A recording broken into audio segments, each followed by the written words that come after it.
দিনাজপুরে শ্রমিক নেতাকে গ্রেফতারের জেরে থানার ভেতরেই দুপক্ষের সংঘর্ষ, পুলিশের লাঠিচার্জ, কয়েকটি স্থানে সড়ক অবরোধ, সব রুটে বাস চলাচল বন্ধ। রংপুরে 4 মার্ডার মামলায় গ্রেফতার 2 আসামির ডিএনএ ও ডোপ টেস্টের সিদ্ধান্ত। জমি বিক্রি নিয়ে কোনো দ্বন্দ্ব ছিল কিনা খতিয়ে দেখছে পুলিশ। 2 জন অভিযুক্ত অ্যারেস্ট আছে, সিদ্ধার্থ দাস, মুগ্ধ দাস। তাদের ডোপ টেস্টের প্রক্রিয়া, ডিএনএ স্যাম্পলের প্রক্রিয়া, এগুলা আমাদের আন্ডার প্রসেস। বরগুনায় বিদ্যালয়ের এডহক কমিটির সভাপতি হতে সনদ জালিয়াতির অভিযোগ জনপ্রতিনিধির বিরুদ্ধে, খতিয়ে দেখে ব্যবস্থা নেওয়ার আশ্বাস প্রশাসনের। একজন এসএসসি পাস আসিয়া ভুয়া সার্টিফিকেট জাল করিয়া 2000 সে সভাপতি হয়েছে, এটা আমরা বিশ্বাস। শিক্ষা প্রতিষ্ঠানে যদি এরকম কর্ম করে, এটা একটা যেমন দুর্নীতি এবং একটা মহা একটা জালিয়াতি। জাল সার্টিফিকেটের যে অভিযোগ উত্থাপিত হয়েছে সেক্ষেত্রে আমরা তদন্ত করব। তার বিরুদ্ধে যদি সার্টিফিকেট জাল হয়ে থাকে তাহলে আমরা আইনানুগ করব।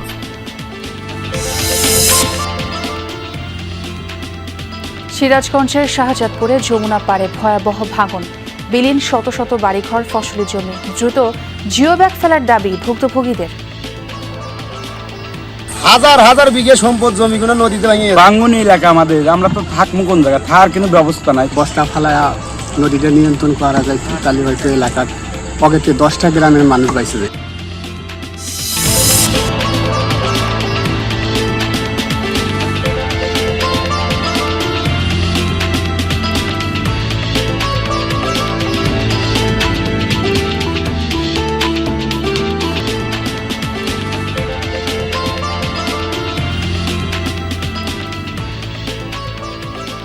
আমন্ত্রণ সংবাদ সারাদেশে, সঙ্গে আছে আমি ছোয়া খন্দকার। আর এতক্ষণ শিরোনাম দেখছিলেন। দিনাজপুর মোটর শ্রমিক ইউনিয়নের এক নেতাকে গ্রেফতারের জের ধরে থানার ভেতরেই সংঘর্ষে জড়িয়েছে দুপক্ষ। জেলা থেকে ঢাকা সহ সব রুটে বন্ধ রয়েছে বাস চলাচল, চরম ভোগান্তি পোহাতে হচ্ছে যাত্রীদের। গতরাতে জেলা মোটর শ্রমিক ইউনিয়নের সাবেক যুগ্ম সাধারণ সম্পাদক শেখ বাদশাকে গ্রেফতার করে ডিবি। প্রতিবাদের সকালে কোতোয়ালি থানা ঘেরাও করে তার অনুসারী শ্রমিকরা। থানার সামনের সড়কে বাস ট্রাক রেখে ব্যারিকেড দেওয়া হয়। সকাল 10:30টার দিকে প্রতিপক্ষ গ্রুপ থানায় উপস্থিত হলে উত্তেজনা দেখা দেয়। এক পর্যায়ে সংঘর্ষে জড়ায় দুপক্ষ। পরে পুলিশ লাঠিচার্জ করে পরিস্থিতি নিয়ন্ত্রণে আনে। শ্রমিক নেতা বাদশার অনুসারীরা এখনও থানার সামনে অবস্থান নিয়ে আছে। এছাড়া আরও কয়েকটি স্থানে সড়ক অবরোধ করে রাখার কথা জানিয়েছেন তারা। বিক্ষোভকারীরা জানান, মোটর শ্রমিক ইউনিয়নের আসন্ন নির্বাচনের মনোনয়নপত্র দাখিলের শেষ দিন আজ। তাদের দাবি, বাদশাকে সাধারণ সম্পাদক পদে নির্বাচন থেকে বিরত রাখতেই ষড়যন্ত্রমূলকভাবে আটক করা হয়েছে। এদিকে পুলিশ জানিয়েছে, জুলাই অভ্যুত্থানের মামলায় গ্রেফতার করা হয়েছে বাদশাকে।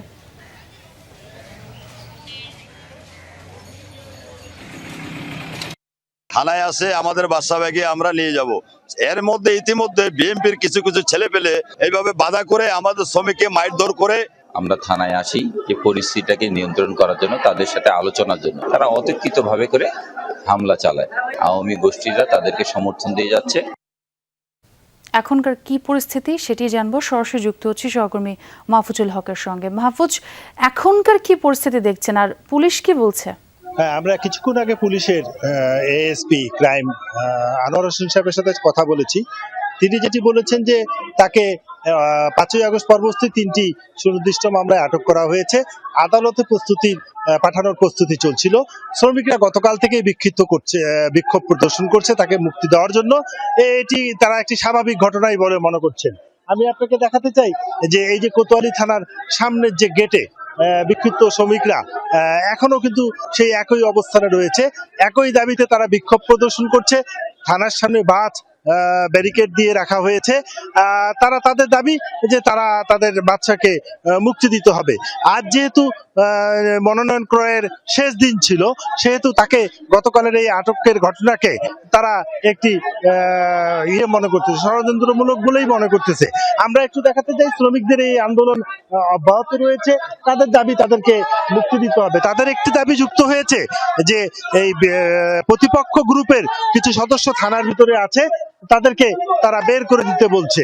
আমরা থানার ভিতরে রয়েছি, থানার ভিতর থেকে খবর পেয়েছি একটু আগেই থানার বাইরে একজন শ্রমিককে প্রহার করা হয়েছে এবং এই প্রহারের ঘটনাকে কেন্দ্র করে আরো উত্তেজনা চরমে উঠেছে এবং তাকে এখনো রাখা হয়েছে কোতোয়ালি থানাতে, আদালতে পাঠানোর জন্য পুলিশ প্রস্তুতি নিচ্ছে, চেষ্টা করছে পরিস্থিতি শান্ত করে তাকে আদালতে পাঠাবে। এরপরে পরবর্তীতে পুলিশ চেষ্টা করছে তাদের নেতাদের সাথে আলোচনা করার জন্য এবং আলোচনা চলছে বলে জানিয়েছেন পুলিশের অনেক পুলিশ ধন্যবাদ কর্তৃপক্ষ। মাহফুজ আপনাকে। হিমাগারে ভাড়া কমানোর দাবিতে রংপুরের সড়ক অবরোধ করেছেন আলু চাষী ও ব্যবসায়ীরা। এ বিষয়ে জানতে চাই সহকর্মী সরকার মাঝহারুল মান্নান খোঁজখবর রাখছেন। মাঝহার, চাষিরা কি বলছেন, পরিস্থিতি কি রকম দেখছেন? পরিস্থিতির কথা যদি আমি আপনাকে বলি, ঠিক 11:55 থেকে এই যে রংপুর এবং কুড়িগ্রামে যে আঞ্চলিক যে মহাসড়কটি আছে সেই মহাসড়কটিতে আলু চাষি এবং ব্যবসায়ীরা, হাজার হাজার আলু চাষি এবং ব্যবসায়ীরা এভাবে অবরোধ করে রেখেছেন। আমি যদি আপনাকে একটুখানি দেখাতে পারি, একেবারে নবদিগঞ্জ থেকে শুরু করে অপু মুন্সি হিমাগার, যে সাবেক আওয়ামী লীগের যে বাণিজ্য মন্ত্রী তার একটি হিমাগার আছে, সেই হিমাগারের সামন থেকে কিন্তু এই অবরোধটি তুলেছেন। এবং এই অবরোধের কারণে যে পরিস্থিতি তৈরি হয়েছে, একেবারে রংপুর এবং লালমনিরহাটের সাথে এই রংপুর হয়ে যে সড়ক যোগাযোগ, অর্থাৎ সারা বাংলাদেশের সড়ক যোগাযোগ এখন পর্যন্ত বন্ধ রয়েছে এবং দুই পাশে হাজার হাজার গাড়ি এর মধ্যে আটকা পড়েছেন। এবং আমাদের কাছে যে তথ্য আছে, একেবারে রংপুরের মিঠাপুকুরের দমদমা পর্যন্ত গাড়ি আটকায় গেছে এবং এদিকে তিস্তা যে কাউনিয়ার মহাসড়ক যে সেতু আছে সেই সেতু পর্যন্ত কিন্তু আটকায় গেছে। এবং আলু চাষিরা যেটি বলছেন, তারা দীর্ঘদিন ধরে আন্দোলন করছেন, কিন্তু রংপুরে একটি সিন্ডিকেটের কারণেই এই আলুর যে 5 টাকা দর, 5 টাকা 20 পয়সা দরে যে দর করার কথা সেটি তারা করছেন না। আমরা কেন এই আন্দোলন করছেন, আমরা একটু চাষিদের কাছ থেকে একটু শুনতে চাই। আমি একটু আপনার কাছে শুনতে চাই, কেন আপনারা এই অবরোধটি করছেন? আপনি জানেন যে আমাদের এই কোলেস্টোর ভাড়া সহ আলুর পড়তা আছে 22 টাকা থেকে 23 টাকা, সেখানে আজকে আলু মাত্র 14 টাকা। এখনো আর এর মাঝে কোলেস্টোর ভাড়া নিয়ে যে জল্পনা কল্পনা ছিল, সারা বাংলাদেশে যে সুপারিশ কমিটি হয়েছে, সুপারিশ কমিটি সুপারিশ করেছে কেন্দ্রকে 5 টাকা 20 পয়সা করানোর জন্য, কিন্তু এই মোস্তফা আজাদ বাবু চৌধুরী এর কালো টাকা দিয়ে এই রায়কে বৃদ্ধাঙ্গুলি দেখিয়ে আমাদের কাছে মনে হচ্ছে ওর পক্ষে 60 টাকা থেকে 60.5 টাকা করার যে পায়তারা করছে, ওর পায়তারাকে নস্যাৎ করে দেওয়ার জন্য আমরা এই হাজার হাজার চাষি সহ সবাই আজকে এই রাস্তায় দাঁড়িয়েছি। এবং আমরা এই দাবি থেকে একটা কথা বলতে চাই, মোস্তফা আজাদ বাবু চৌধুরীকে দ্রুত গ্রেপ্তার করতে হবে। নতুন সরকারকে বেপায়দা ফেলানোর জন্য এই পায়তারা করতেছে, সাধারণ চাষিদেরকে উত্তপ্ত করতেছে। আমরা এখান থেকে যাচ্ছি, মোস্তফা আজাদ বাবু চৌধুরীকে দ্রুত গ্রেপ্তার করা হোক এবং রংপুরে তাকে আমরা অবাঞ্ছিত ঘোষণা করছি। একটা বিষয় শুনতে চাই, এখানে এই আন্দোলন কমিটির আহ্বায়ক আছেন, আপনি আহ্বায়ক তৌহিদুল ইসলাম। আমি একটু জানতে চাই, এখানে তো অনেক দুর্ভোগ হচ্ছে মানুষের, আপনারা আন্দোলন করছেন। দেখেন, আমরা এখানে দুর্ভোগ না, আমরা সবাই জনগণের স্বতঃস্ফূর্তভাবে আমরা রাস্তায় আসছি। আমরা স্বতঃস্ফূর্তভাবে জনগণের, আপনি অবশ্যই দেখতে পাচ্ছেন সারা কতটুকু, জনগণের সারার কারণে আমরা রোডে দাঁড়িয়ে আছি। এখন দাবি আমাদের একটাই দাবি, দেখেন সরকার কর্তৃক যে 25টা ডিস্ট্রিক্টের মধ্যে যে কমিটি করা হয়েছে, সেই কমিটির সুপারিশ 5 টাকা 20 পয়সা। এখানে যত দ্রুত এইখান থেকে যে গেল, এই মন্ত্রণালয়ে যাওয়ার পর আমাদের কাছে মনে হচ্ছে যে সিন্ডিকেটের মূল হোতা এই মোস্তফা আজাদ চৌধুরী, ওনার এই কালো টাকা দিয়ে আমার মনে হচ্ছে যে কেন জানে আমাদের সন্দেহ যে আমাদের এই দাবিটা আমরা পাচ্ছি না। তাই আমাদের এই সন্দেহের কারণে আমরা সরকার, আমাদের প্রধানমন্ত্রীর কাছে, তারা যেটি বলছেন যে মানে দাবিটা না মানার পেছনে যাতে বাংলাদেশ কোল্ড অ্যাসোসিয়েশনের যিনি কেন্দ্রীয় সভাপতি জনাব মোস্তফা আজাদ চৌধুরীকে মাঝহার শুনছিলাম আমরা চাষিদের কথা। অনেক ধন্যবাদ আপনাকে। রংপুরে আলোচিত 4 মার্ডারের ঘটনায় গ্রেফতারকৃত সিদ্ধার্থ এবং মুগ্ধ দাসের ডিএনএ স্যাম্পল সংগ্রহ করা হবে, সেই সাথে হবে ডোপ টেস্ট। এজন্য আদালতের কার্যক্রম চলমান রয়েছে বলে জানিয়েছেন মহানগর পুলিশ কমিশনার মোহাম্মদ আব্দুল মাবুদ। সকাল 10টায় মহানগর পুলিশ কমিশনার কার্যালয়ে মামলার অগ্রগতি নিয়ে ব্রিফ করেন তিনি। বলেন, আসামিদের আদালতে দেয়া স্বীকারোক্তিমূলক জবানবন্দি এবং পোস্টমর্টেম রিপোর্ট অনুযায়ী গণপতি চক্রবর্তী ও পরিবারকে শ্বাসরোধ করে হত্যা করা হয়েছে। প্রীতিলতা চক্রবর্তী এবং আগামী চক্রবর্তীকে ধর্ষণের কোনো আলামত পাওয়া যায়নি বলে আবারও নিশ্চিত করেন পুলিশ কমিশনার। তিনি জানান, গ্রেফতারকৃত সিদ্ধার্থের পূর্বপুরুষের কাছ থেকে বাড়ির জমি কিনেছিলেন গণপতি। শরিকদের মধ্যে টাকা পয়সার ভাগ বাটোয়ারা নিয়ে কোনো ঝামেলা হয়েছিল কিনা তাও খতিয়ে দেখছে পুলিশ। চাওয়া হয়েছে ব্যাংক স্টেটমেন্টও, সেটি পেলে বোঝা যাবে নগদ টাকা উত্তোলন করা হয়েছিল কিনা। বৃহস্পতিবার ভোররাতে মাছুয়াপাড়ায় নিজ বাড়িতে খুন হন জেলা স্কুলের অবসরপ্রাপ্ত শিক্ষক গণপতি চক্রবর্তী, তার স্ত্রী প্রীতিলতা চক্রবর্তী, মেয়ে কারমাইকেল কলেজ থেকে ইংরেজিতে মাস্টার্স পাশ করা আগামী চক্রবর্তী ও ছেলে জেলা স্কুলের 5ম শ্রেণীর ছাত্র প্রিয়ম চক্রবর্তী।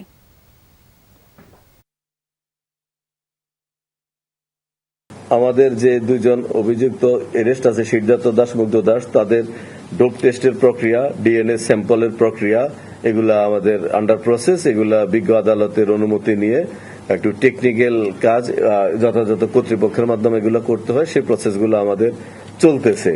গাজীপুরের কোনাবাড়িতে আগুনে পুড়েছে 12টি ঝুট গোডাউন, তবে এতে কেউ হতাহত হয়নি।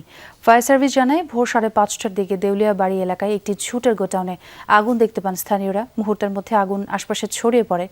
এলাকাবাসী আগুন নিয়ন্ত্রণের প্রাথমিক চেষ্টা করে ফায়ার সার্ভিসে খবর দেয়। খবর পেয়ে ফায়ার সার্ভিসের কোনাবাড়ি স্টেশনের 3টি ইউনিট ও সারাবো ফায়ার সার্ভিসের 2টি ইউনিট ঘটনাস্থলে যায়।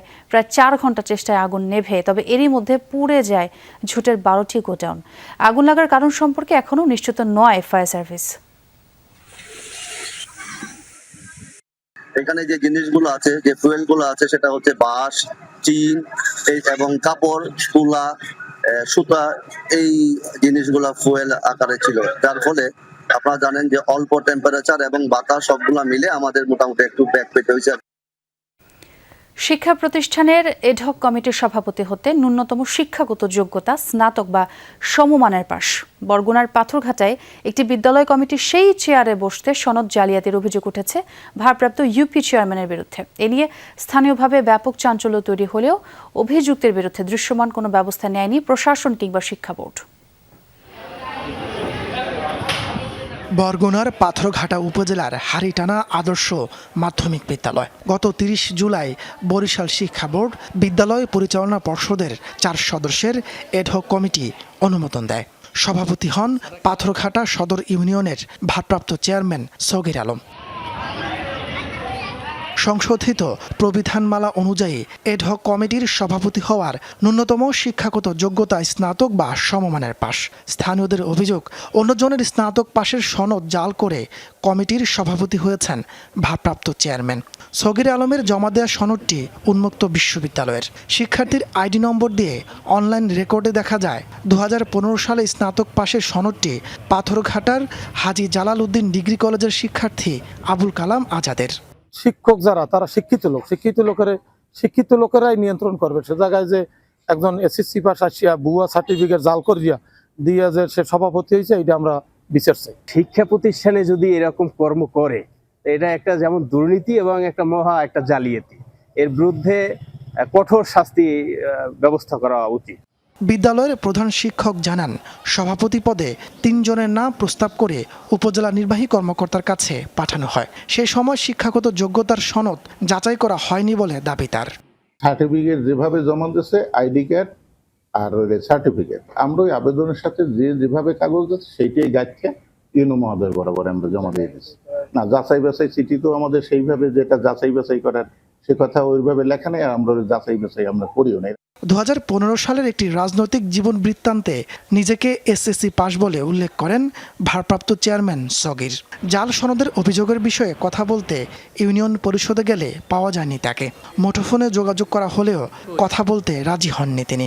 এরা এরকম কিছু বলবো না, কইতো হ্যাঁ লাগলে আমি এর আগে আমু না তোমার দ্বারা, কিন্তু পরে কিছু কম না। শিক্ষা বোর্ড কর্তৃপক্ষ বলছে, উপজেলা প্রশাসন ও প্রধান শিক্ষকের পাঠানোর প্রস্তাবের উপর ভিত্তি করেই কমিটি অনুমোদন দেয়া হয়। সনদ জালিয়াতির প্রমাণ পেলে নেওয়া হবে আইনগত ব্যবস্থা। প্রথম হেডমাস্টার এবং ইউনো 3 জনের নাম প্রস্তাব করে সার্টিফিকেট যাচাই করে জেলা প্রশাসকের কাছে পাঠান। জেলা প্রশাসক অনুমোদন দিলে তারপর হেডমাস্টার বোর্ডের প্যানেলে আপলোড করেন। মানে প্রমাণিত হয় সংক্ষুব্ধ বা এলাকাবাসীর পক্ষ থেকে এটা কেউ হয়তো মানে ইয়ে করতে পারে, যে ফৌজদারি মামলাও করতে পারে। বিষয়টি তদন্ত করে ব্যবস্থা নেওয়ার আশ্বাস প্রশাসনের কর্মকর্তাদের। এই বিষয়ে আমরা প্রয়োজনীয় আইনসঙ্গত ব্যবস্থা নেব। জাল সার্টিফিকেটের যে অভিযোগ উত্থাপিত হয়েছে, সেক্ষেত্রে আমরা তদন্তপূর্বক তার বিরুদ্ধে যদি সার্টিফিকেট জাল হয়ে থাকে তাহলে আমরা আইনানুগ ব্যবস্থা নেব। বিদ্যালয় পরিচালনা পর্ষদে সৎ ও শিক্ষিত নেতৃত্ব নিশ্চিত করার তাগিদ স্থানীয়দের। তাপস সরকার, যমুনা নিউজ। সিরাজগঞ্জের শাহজাদপুরে যমুনার ভয়াবহ ভাঙনে দিশেহারা মানুষ। গত 3 মাসে সনাতনী ইউনিয়ন সহ আশপাশের কয়েকটি গ্রামের শত শত বাড়িঘর ও প্রায় 2000 বিঘা আবাদি জমি বিলীন হয়েছে। আতঙ্কে ঘরবাড়ি আসবাবপত্র অন্যত্র সরিয়ে নিচ্ছেন কেউ কেউ। ভাঙন ঠেকাতে দ্রুতই বালুর বস্তা বা জিও টিউব ফেলার দাবি স্থানীয়দের। প্রশাসন বলছে পুনর্বাসনের উদ্যোগ নেওয়া হচ্ছে, তবে প্রকল্প না থাকার অজুহাত পানি উন্নয়ন বোর্ডের।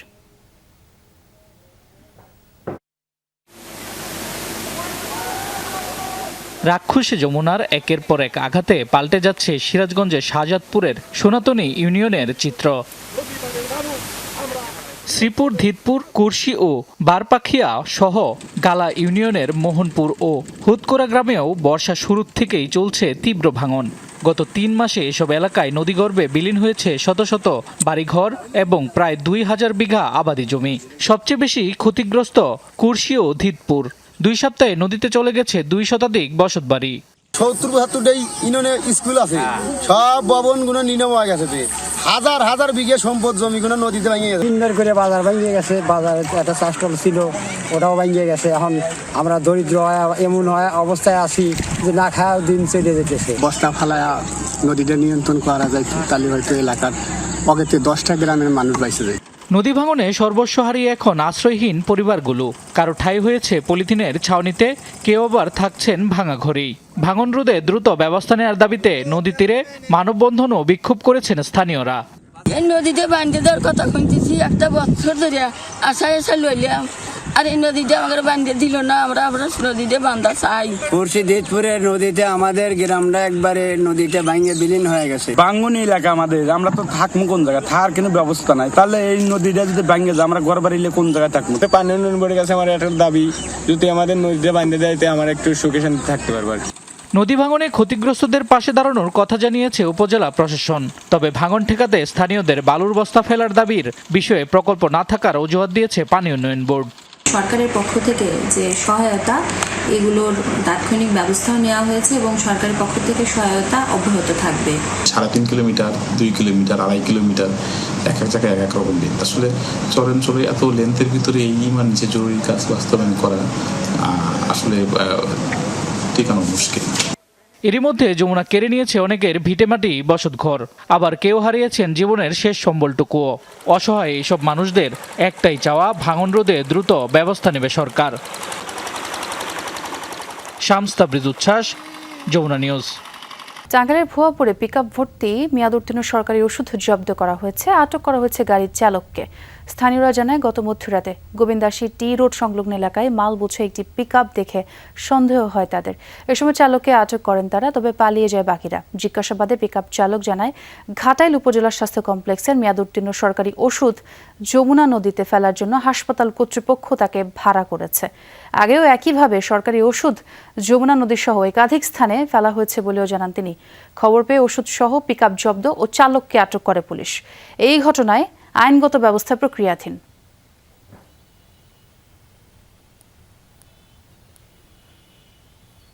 দেশ পরিচ্ছন্ন রাখতে শুধু সরকারি উদ্যোগই যথেষ্ট নয়, দরকার নাগরিকদের মানসিকতার পরিবর্তনও।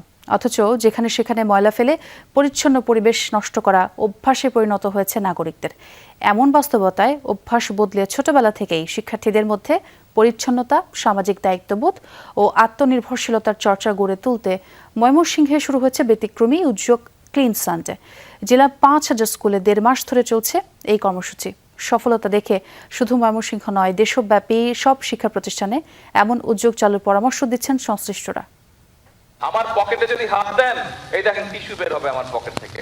পরিষ্কার পরিচ্ছন্ন থাকার এমন আহ্বান প্রধানমন্ত্রীর। এবার দেখা যাক বাস্তবতা। ছোটবেলা থেকে আমি অভ্যাস করে নিয়েছি। এটি ময়মনসিংহ নগরীর চিত্র। সিসিটিভি ফুটেজে দেখা যাচ্ছে কেউ রাস্তার পাশে, আবার কেউ ময়লা ফেলছেন যেখানে সেখানে। ময়লা যেখানে সেখানে ফেলে যাওয়া যেন স্বাভাবিক অভ্যাস। নাগরিক প্রতিনিধিরা বলছেন, পরিচ্ছন্ন শহর চাই, কিন্তু তা পরিচ্ছন্ন রাখার দায়িত্ব নিতে চাই না আমরা। পরিচ্ছন্নতার বিষয়ে আসলে আমরা সচেতন না। পরিচ্ছন্নতা কি এটা আমরা বুঝি না। এটি যে পরিচ্ছন্নতা শুধুমাত্র পরিবেশের বিষয় তা না, এটি স্বাস্থ্যেরও বিষয়। এমন অভ্যাস বদলাতেই ময়মনসিংহে শুরু হয়েছে ক্লিন সানডে কর্মসূচি। জেলা প্রশাসনের উদ্যোগে গত 1.5 মাস ধরে জেলার প্রায় 5,000 শিক্ষা প্রতিষ্ঠানে প্রতি রোববার শিক্ষার্থীরাই পরিষ্কার করছে নিজেদের বিদ্যালয়, খেলার মাঠ এবং আশপাশের পরিবেশ। পরিচ্ছন্নতা আসলে নিজের ভিতর থেকে আসলে আসে, যে মানে আমি পরিষ্কার থাকবো, পরিষ্কার থাকাটা উচিত আমার জন্য। যদি প্রাথমিক থেকে কলেজ পর্যন্ত এই কার্যক্রম চালু থাকে, তাহলে আমরা নিজেদের কাজ নিজেরা করতে আত্মনির্ভরশীল হয়ে উঠব। সংশ্লিষ্টরা বলছেন, শুধু পরিচ্ছন্নতা নয়, শিক্ষার্থীদের মধ্যে সামাজিক মূল্যবোধ, দায়িত্ববোধ এবং নিজেদের কাজ নিজেরা করার মানসিকতা গড়ে তোলাই এই উদ্যোগের মূল লক্ষ্য। পরিষ্কার পরিচ্ছন্নতার মাঝেই শুধু এটা সীমাবদ্ধ থাকবে না, সুনাগরিক হিসাবে গড়ে তোলার ক্ষেত্রে এটা অবশ্যই একটা ভূমিকা পালন করবে। মানবিক মানুষ হিসাবে গড়ে উঠবে, তাই সামাজিক মানুষ হিসাবে সে গড়ে উঠবে। কর্মসূচির উদ্যোক্তা জেলা প্রশাসক বলছেন, পরিচ্ছন্নতা কেবল একদিনের কর্মসূচি নয়, এটি একটি অভ্যাস, আর সেটি ছোটবেলা থেকে গড়ে তুলতে পারলে আগামী দিনের নাগরিকদের বেশিরভাগই হবে আরও দায়িত্বশীল। আমরা চাই যে এই উত্তম চর্চাগুলো বেঁচে থাকুক আমাদের পরবর্তী প্রজন্ম থেকে প্রজন্মতারে। এর মাধ্যমে সামাজিক মূল্যবোধ, পারস্পরিক সম্মান, ভ্রাতৃত্ব এবং পরিচ্ছন্নতার যে একটা সংস্কৃতি, এটা আমরা গড়াতে চাই ছোটবেলা থেকে। সংশ্লিষ্টদের মতে এই উদ্যোগ শুধু একটি জেলার মধ্যে সীমাবদ্ধ না রেখে দেশব্যাপী সব শিক্ষা প্রতিষ্ঠানে চালু করা গেলে সামাজিক দায়িত্ববোধ চর্চা আরও বাড়বে। হুসাইন শাহিদ, যমুনা নিউজ, ময়মনসিংহ। দর্শক, এই ছিল সংবাদ সারাদেশে। এতক্ষণ যারা সঙ্গে ছিলেন সবাইকে ধন্যবাদ।